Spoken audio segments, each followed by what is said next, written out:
Tombé les rideaux du Conseil multisectoriel des ministres de la CEMAC au terme de fructueux échanges. On parle de 100 milliards de francs CFA qui devrait être le montant nécessaire au financement du fonds destiné à l'emploi des jeunes. Yves Dieudonné Oyono, Yvette Okosa.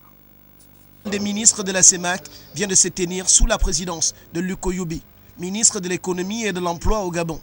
C'est la réflexion qui se poursuit. Il faut affiner la réflexion qui avait été amorcée par les experts.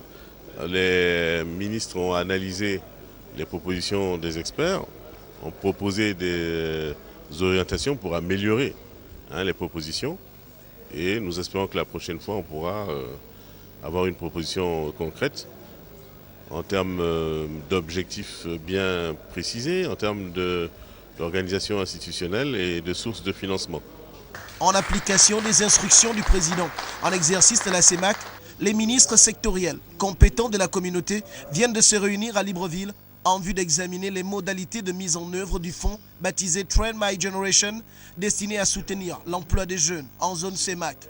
Les assises d'aujourd'hui visaient à valider un document, à enrichir le document bien entendu avant validation, un document qui vise à créer les conditions d'emploi de jeunes, les conditions dans lesquelles la jeunesse de la sous-région pourrait être mieux portée en termes d'emploi principalement, en termes de formation également.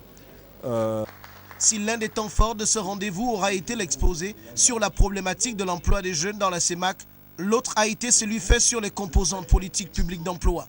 C'est une satisfaction dans la mesure où nous attendions la mise en place de ce fonds qui a été promis par nos chefs d'État pendant leur dernière réunion de la CEMAC. Au terme de ce rendez-vous, les ministres ont orienté leurs observations sur 4 domaines, reflétant l'architecture de la note avec pour point d'ancrage la vision des chefs d'État telle que formulée dans les discours de clôture de la 2e édition du New York Forum Africa en 2013. Fin des travaux, satisfaction pour tous. Rendez-vous a été pris à Libreville l'an prochain pour une suite décisive.